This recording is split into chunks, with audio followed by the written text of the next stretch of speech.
por uma irracionalidade dessas hipermodernas, né? Como o Nildo falou aqui. Mas eu acredito que nós temos que cumprir o nosso papel de intelectual e pensar sobre o que está acontecendo. Então eu vou começar por essa dicotomia que o Nildo fala aqui de esquerda e direita, que ele considera superada. E eu vou trazer uma perspectiva, a despeito de não ser psicólogo, psicológica. Que seria o seguinte: por mais que não se possa pensar, ou que não seja lógico pensar hoje em dia, ou que o processo histórico dificulte que você pense em esquerda ou direita, ou que isso não exista mais, dar nome a algo é uma forma de criar, né?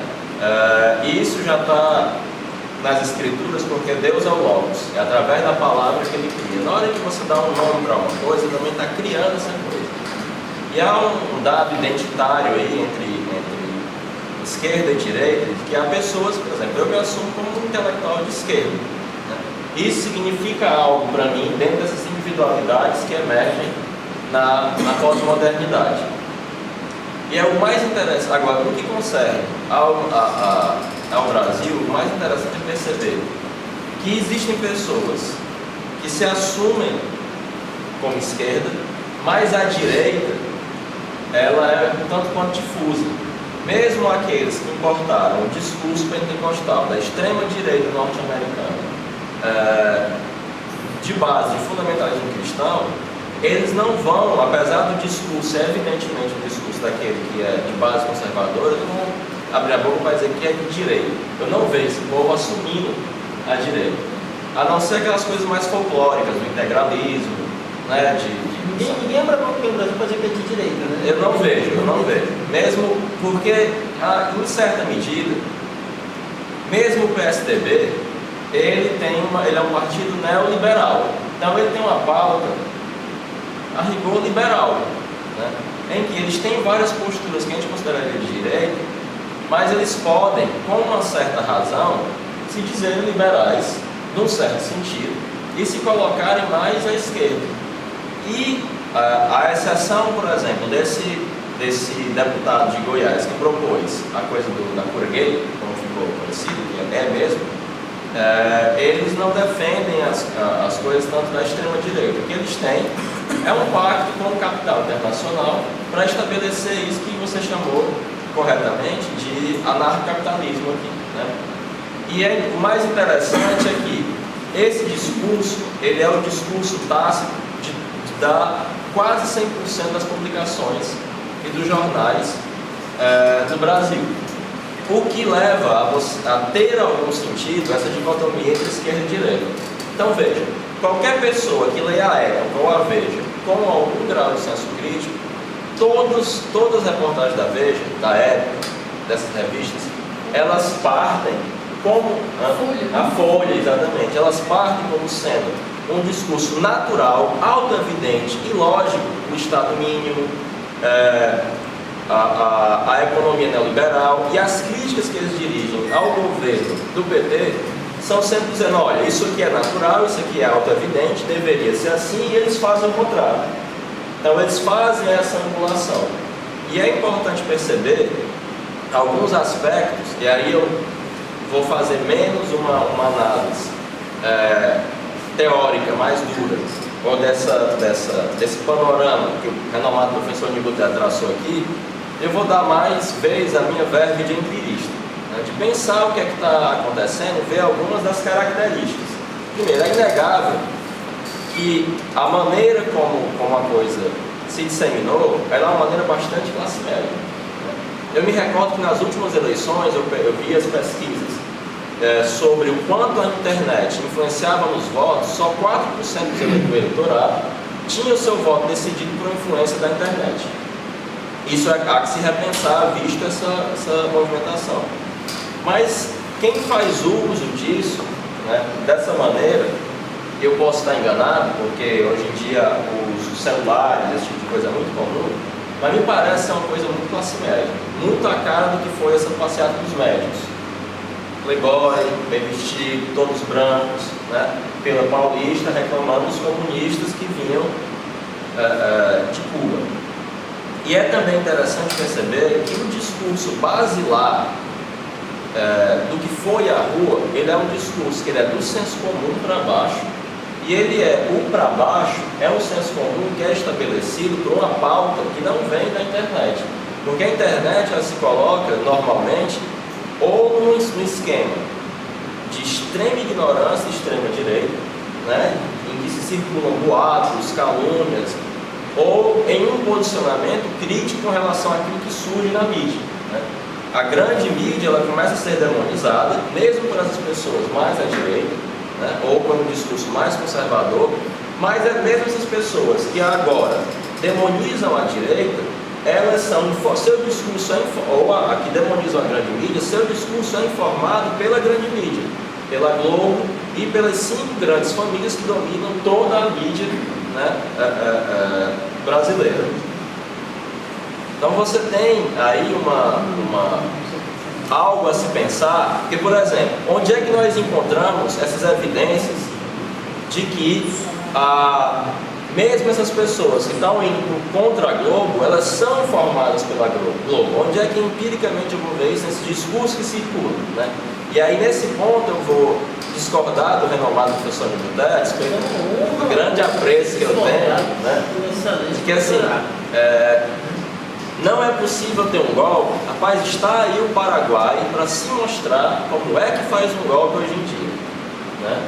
E como é que ele é o grande exemplo, né? Está ali um presidentezinho golpista, aqui do lado, aqui vizinho. Como eles tinham um presidente que tinha todos esses defeitos, que são apontados pela Veja, pelo Isto É, pela Globo, né? Pelo Jabô, que aí E como é que foi feito? Foi feita uma coisa mais ou menos institucional, que começou com o judiciário. Então veja, uma coisa que inclusive um amigo me apontou, eu não tinha atentado, chama-se Raimundo de Brito Neto, que fez esse apontamento, e faz muito sentido. Você tem nessas manifestações sendo fustigados o poder executivo e o poder legislativo. E o judiciário, ele está sendo o tempo inteiro louvado. Inclusive o salvador da pátria, ele é pinçado no judiciário, né? E aí entra nessa confusão em que você tem uma coisa meio borrada, meio nublada, que é direita e esquerda, porque ele é negro, né? Que é Joaquim Barbosa, exatamente. Também conhecido como Batman. Então o que acontece? O judiciário, ele é extremamente problemático no Brasil.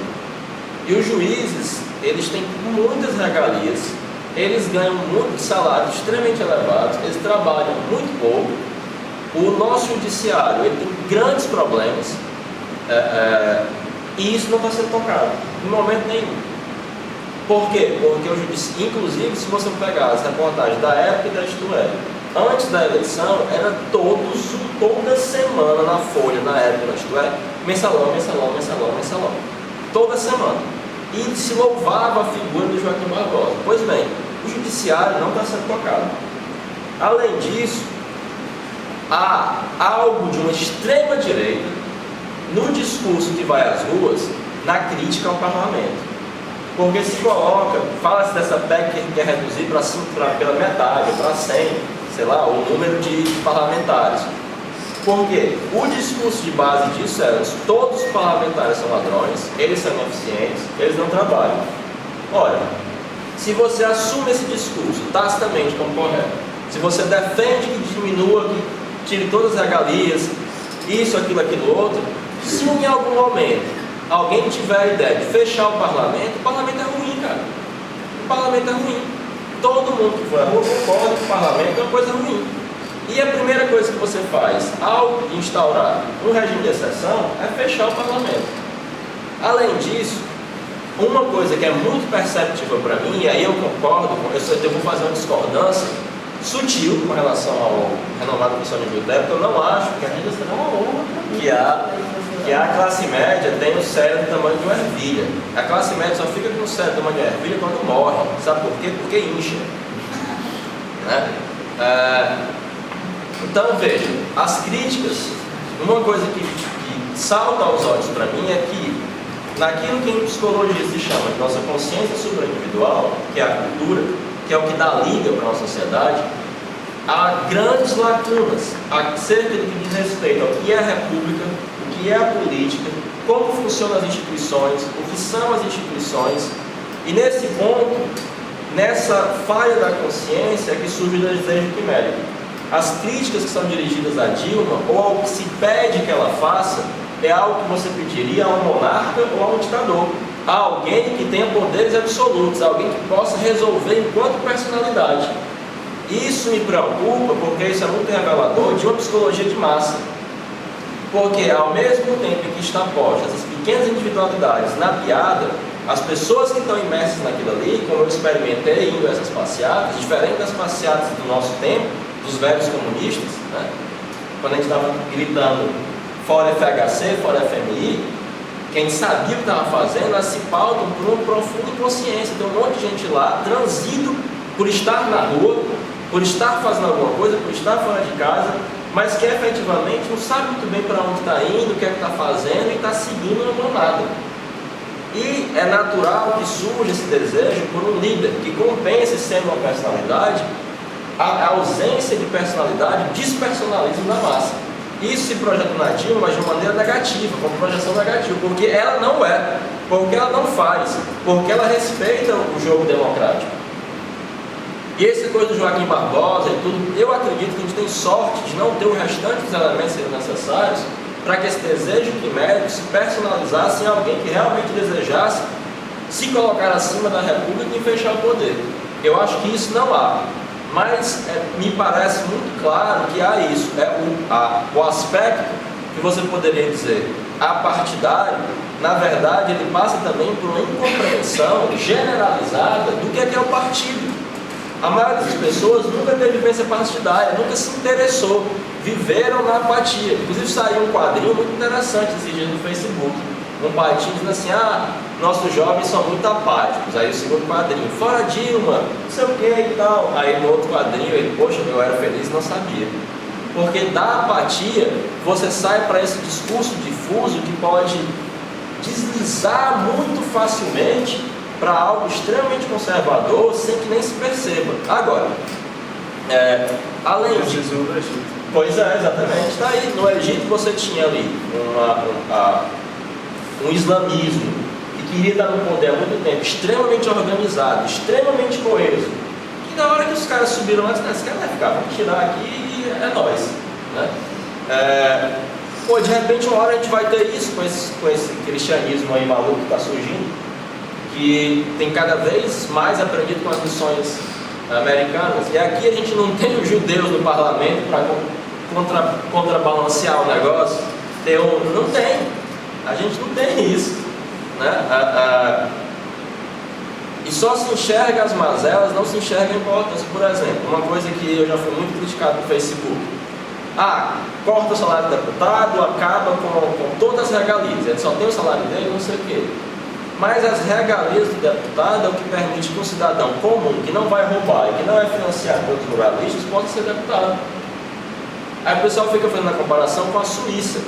Mas não tem como comparar, porque na Suíça o senador não ganha nada. Na Suíça o senador não tem o mesmo peso político que aqui, porque na Suíça tem cantões que é democracia direta. É um país pequeno, ou seja, é uma comparação completamente esdrúxula. É um absurdo. Então, eu acho que a psicologia desse movimento é algo que... O que está no cerne, na base disso, é uma irracionalidade que se manifesta de uma maneira que ela não tem um arcabouço simbólico, ela não tem uma liga cultural que possa dar conta disso. Isso me preocupa muito. Me preocupa também esse ufanismo. Não, é o Brasil, é isso, porque isso fede a fascismo, isso fede a nazismo, né? E você começa a ter elementos de uma paranoia que se... A Globo, isso, aquilo, está se infiltrando. Não, quem está se infiltrando são os comunistas, que reforça a loucura, né? E a loucura de massas, que isso em alguns locais já se encaminhou, em outros deixou de se encaminhar, e que pode se encaminhar com mais força, né? E que, de fato, a nossa política partidária, ela não está sabendo lidar com essa coisa louca que está vindo nas ruas. nossos políticos instituídos estão tendo dificuldade em compreender, como todos estão, como as pessoas que estão na manifestação não compreendem o que estão fazendo. Não creio que a maioria das pessoas lá seja algo nem de um bom senso, de algo, não, vou fazer, não tem. O que há é uma sensação de que há um gozo de estar ali, na massa, de estar na rua, de estar reclamando, e que se não tem nenhum anteparo simbólico. Ora, as pessoas são falhas. Sempre foi, sempre será necessário que você tenha algum arcabouço simbólico da liberdade, igualdade, fraternidade ou metafísico, para que as pessoas possam se guiar. Sem ter isso, vai ser pelo desvio natural do instinto, que é para a violência. É inevitável, se você não tem essa liga da cultura aí. E eu vejo com muita preocupação, ao mesmo tempo, tem algo que me pasma, que é o ódio ao PT. O ódio ao Partido dos Trabalhadores, o ódio ao Lula. Porque de uma perspectiva racional, se você comparar todas as estatísticas do governo FHC para o governo Lula, não é só diferente não, é astronomicamente diferente. Toda aquela coisa que o pessoal de direita, né, adorava jogar número na cara da gente. Adorava jogar, me lembro na época do FHC, eles jogavam número na nossa cara direto. Se nós quiséssemos fazer isso hoje em dia, mas era chutar cachorro morto, porque os números, eles gritam assim. Ao mesmo tempo, você tem uma crítica do Vladimir Safado, que é muito boa, sobre a coisa de que no período Lula, cidadania e consumo foram igualados, e que isso foi um equívoco, né? E que esse modelo começa a se esvair. E aí eu termino a minha fala colocando que ainda eu não sei se é possível realmente compreender esse movimento. Então, o que é que está acontecendo? Agora, quais são as causas objetivas desse movimento? Porque ainda há um poder de compra elevado, nosso desemprego é baixíssimo. Você não tem aqueles elementos tradicionais que levariam a esse grau de insatisfação. Mas você tem uma insatisfação simbólica da classe média, de um ódio terrível contra o PT, né, que me parece precisa ser melhor compreendido, ou pelo menos visto, né, por mais outros anos. E eu particularmente continuo não na compreensão, mas ainda no pasmo diante do que são esses movimentos. Eu passo aqui pela ordem. Legal, boa noite, pessoal. Bom, eu queria agora manifestar publicamente aqui o meu agradecimento ao Guido, né, que nos escutou vir aqui e falar junto com a Renata e com o Heráclito. Caso Augusto viria também, mas questões teológicas, não veio. Eu vejo compreensível de situação, né? O que é uma pena, né? Porque só teve contribuir no debate, para as conversas, né? Mas, de todo modo, foi muito interessante a iniciativa, né? E pela forma como ocorreu, né? De uma semana para cá, né? Essa coisa foi ganhando corpo e sempre as comunicações aí nas redes sociais e tal. E, enfim, estamos concretizando. A palestra da rede social não funciona, essa boa manifestação.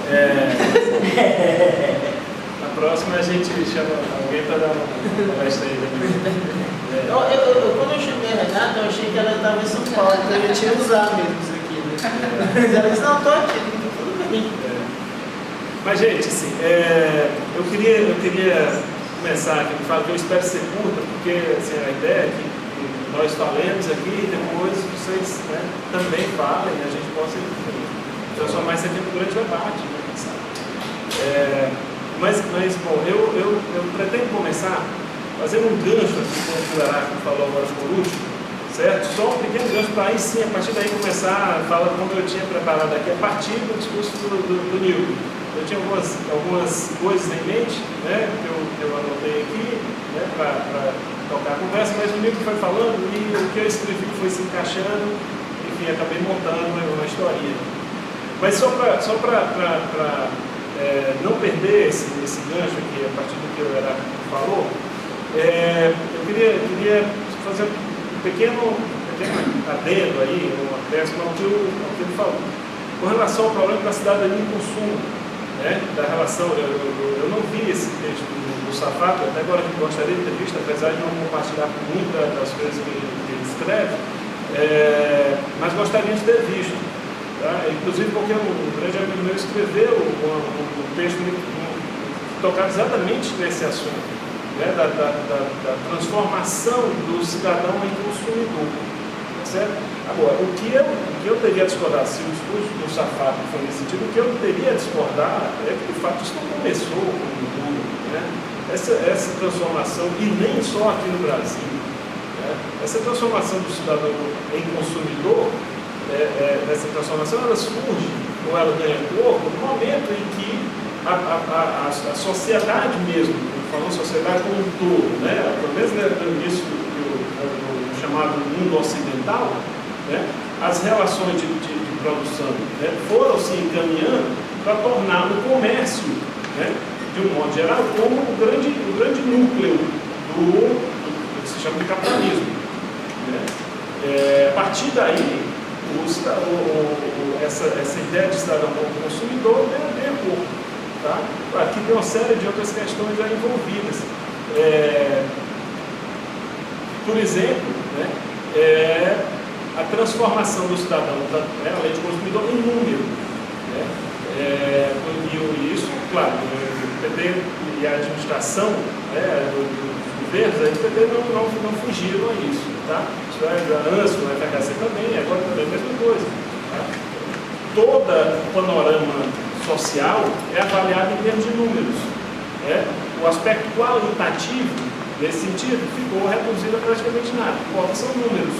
O que importa é a quantidade de alunos que passam de ano, o que importa é a quantidade de pessoas que subiram, né, de classe social, a partir de parâmetros que também são numeráveis, né, que são quantificados, mas nunca são qualitativamente avaliados.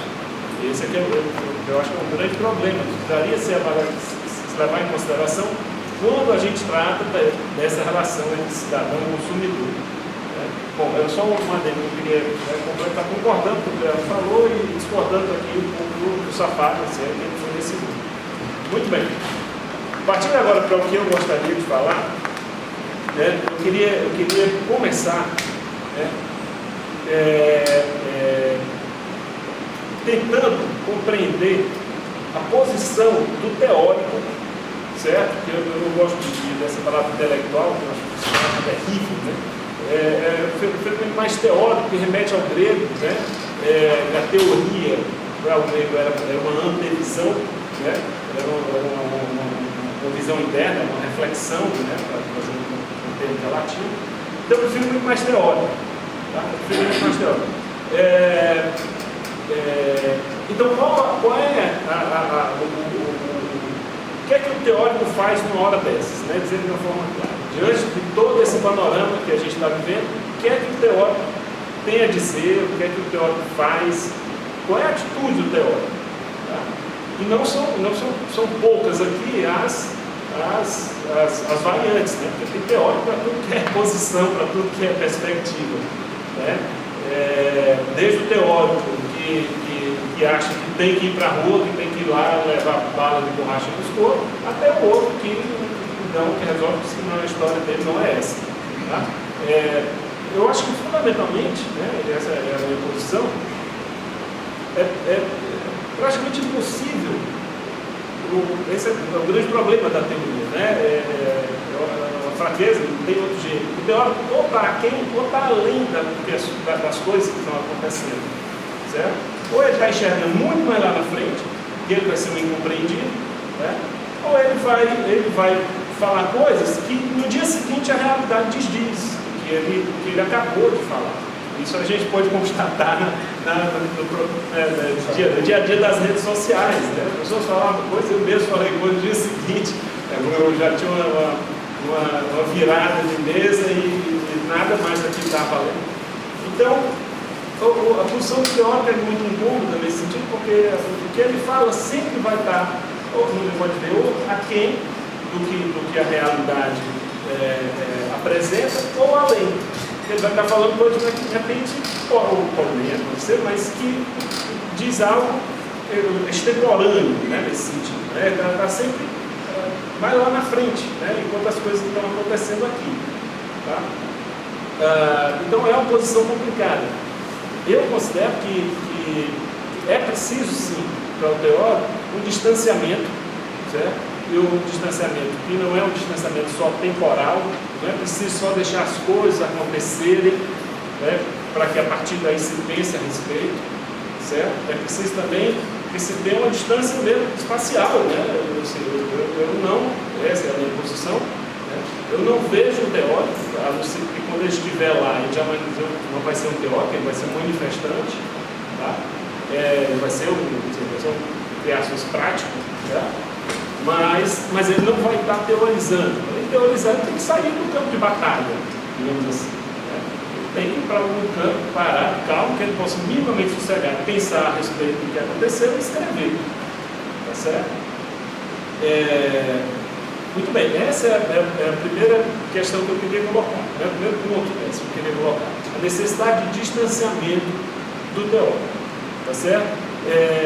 E a partir desse distanciamento é que eu queria colocar uma questão. É que de fato, assim, os membros falaram aqui muito bem com relação ao problema de direita e esquerda, né? E é necessário, é fundamental que a gente parta de uma concepção do que seja propriamente esquerda e direita.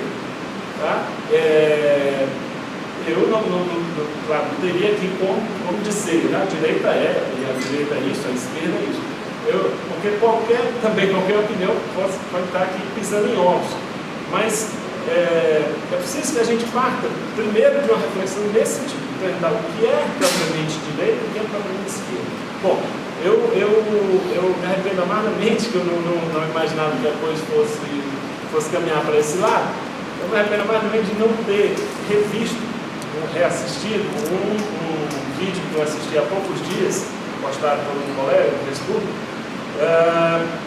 sobre o filósofo francês contemporâneo, morreu há alguns anos atrás, né, Gilles Deleuze,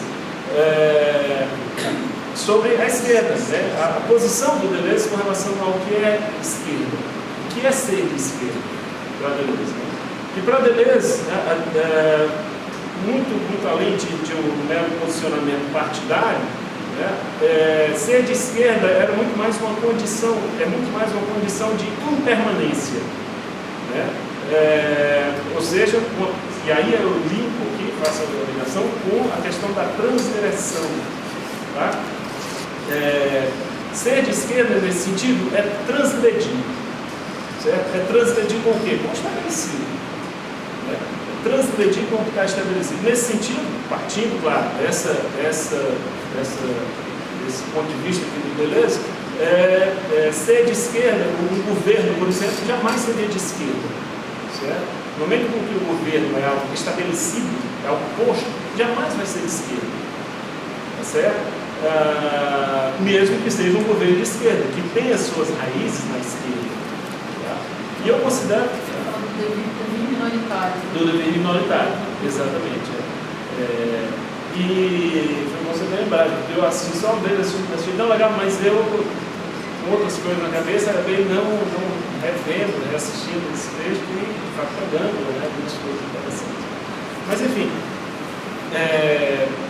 eu acho que isso é interessante que a gente defina, ou pelo menos pense a respeito disso, do que é propriamente ser de esquerda, porque evitaria muitos dos conflitos que a gente tem. Como é que a gente vai defender um governo de esquerda?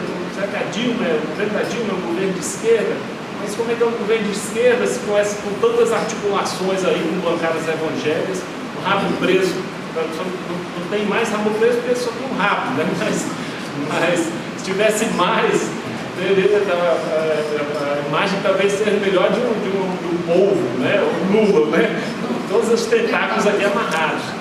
Porque deve realmente fazer acordo aí com tudo que é que havia de pior, infelizmente, no mundo da política para poder chegar ao poder. E está pagando o custo disso, ainda hoje. Né? está pagando o custo disso ainda hoje. Mas aí se pergunta, né? Como é que partidos que apoiam o governo, que são do governo, são tão retrógrados